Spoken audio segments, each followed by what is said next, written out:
Hey Aquarius, this is Madeleine here to give you your astrological report for the month of May 2025. Let's go ahead and share your chart. Share my notes. And let's see, how do I want to do it? Do I want to do it like that or do I want to do it like that? I don't know the best way to do it. Let's just go like that. All right.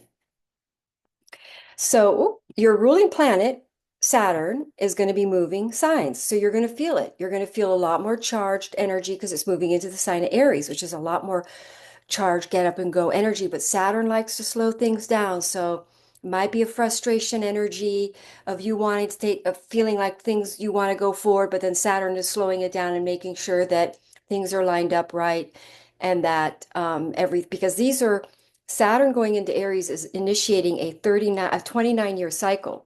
So Saturn's going to make sure that everything is lined up right, that your new beginnings are done with a solid foundation. But we're going to talk more about that in a minute. But the month starts out with the sun in your fourth house, which puts family matters as the forefront and dealing with children, mothers, home. And there was a new beginning there. So perhaps a new venture at home or a new project starting at home or a new child or living in a new situation. Or you move in with somebody, a relationship, but a new beginning or a new beginning gardening at home, Taurus over your fourth. That's a very gardening energy. If you have a planet there, my father's rising Aquarius. He has moon Taurus in his fourth, and he is a gardener. So maybe a new project in the home involving aesthetics, improving your aesthetics or gardening. And then the move is the moon.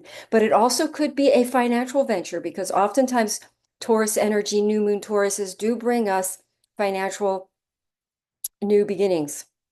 It represents the bull, which is money. So then when we have the sun moving into your fifth house, perhaps if we're going to use the growing vegetables as an example, when the sun moves into your fifth house, you get out amongst your friends and you give them to your friends or you sell them at a market and you're out and about and it's an entrepreneurial venture and you start selling them. The sun in your fifth, you're more social, having fun, having parties, meeting with people, new friendships, perhaps relationships, because we're going to have Venus moving into your Taurus house in June too, which could be very much a romantic energy, really a romantic relationship starting. But let's get back to Mercury in the third house at the beginning of the month, which is having you talk to a lot of people, busy talking people, writing emails, connecting, selling, writing, signing a contract, starting businesses, all these sort of things. Mercury in Aries in your third house would have made you busy, no doubt about it. A lot of short distance driving. And then Mercury is going to move into your fourth house where it calms down in Taurus, where again it meets with the sun because it's going to be there before the sun moves into Gemini. Again, maybe doing things with your hands at home, working on things, crafts, making things, and developing or writing or selling, promoting whatever the new beginning was. Let's say you were working on a property, or let's say it's farming or building or farming, gardening. Actually, a new Taurus new moon in your fourth could be farming too. But with Mercury there, you're organizing things, buying things that you need for it, um, or talking with people to get help involved, communicating, siblings, people joining in, making it a social venture, a group effort. Venus in your third house in Aries until June will perhaps bring a romance with a local somebody in your local environment, someone you work with, or it can bring in a passion project, creative media, creative artistic talent, decorating, getting into your website, making it really aesthetic, being really bold in initiatives and creating some sort of beautiful media project, writing could be happening, a collaborative writing venture could happen too, because the third house is writing and Venus is partnership agreements. So there could be positive financial ventures, collaboratives with people around you, but also friendships and in general a good time. A lot of communication coming in. That third house is a busy energy. And then with Mars in your seventh house, puts passionate energies into your relationships, perhaps physical passion going on, and also joint, a lot of motivation to either have business dealings and sign contracts and have business interactions with people, or simply to initiate a relationship. And with that fifth house placement, with the Sun and Mercury going there and then Venus there, perhaps there's a relationship initiating here. Or you're putting a lot of energy into your current relationship, and both of you together are inspired over a project together, like the house project that the new moon is creating in your fourth. And then Jupiter in your fifth house is having you interact and talk to people, making new friends, writing, media, getting out on social media, networking, meeting people, writing, maybe selling something. Maybe if you grew vegetables, you're selling them to your friends. But Jupiter in your fifth house is expanding your friends groups. Again, there could be if you're a woman, you could meet your man with Jupiter in the fifth. And a relationship could be birthing here, but also Jupiter in your fifth is a creative projects, creative writing projects, entrepreneurial ventures, and Jupiter's usually our dharma, what we're here to do, what fills our cup. Is very fun. We like it. Also, the fifth house is performing. It can be your dharma to be on a stage and performing, and you're talking with that Mercury there. There's a lot of communication, speaking. If you're an actress, you're on stage talking a lot. And then with Saturn in your second, restructured your finances, your money. You've developed a more mature, more practical approach to your finances. You've restructured it. You've worked very hard, stabilizing and creating a financial foundation. And now with Saturn moving into your third house, there's going to be busy, work hard around media projects, writing, starting a website, emailing, or working hard in your community, working hard in a driving job. But basically, Saturn in your third house is going to restructure your communication style. Um, if you have a business too, third house could be a business. You're restructuring your business. It could be a writing job, or if you're a writer, Saturn in your third house, you have your moon there. You're working very hard on a writing project, a media project. And then I'm not going to talk about and by the way, Saturn's going to be there for 2.5 to 3 years. So you're really restructuring some of your thinking patterns. You could be learning a lot, expanding your knowledge around things.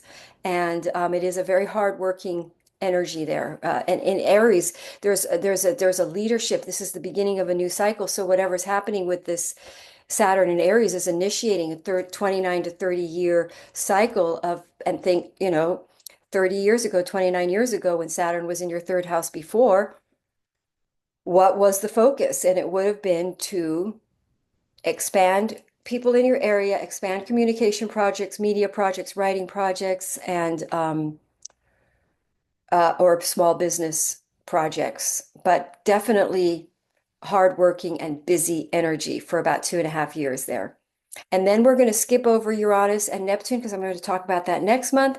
And then Pluto is going retrograde in your first house, where Pluto is going to go back over the ground that it's already traveled in your first house. So perhaps when Mars was opposite Pluto, there was some crisis, some difficulties, some things you've had to learn, because Pluto went into your first house in November, where you are starting a journey of total and utter transformation and becoming a way more empowered version of yourself. So there may have been some challenges from Pluto going from 0 to 3 degrees. Now it's going to go back. So you're going to go back over some territory and re-empower yourself, do some spiritual soul growth around this, and learn any lessons that there may have been some mishaps, or not, the growth wasn't what you ultimately can do. And so now you're going to go back, learn this lesson, then it's going to come back, and then there's going to be a much more empowered version of you going back over this same part of the sky.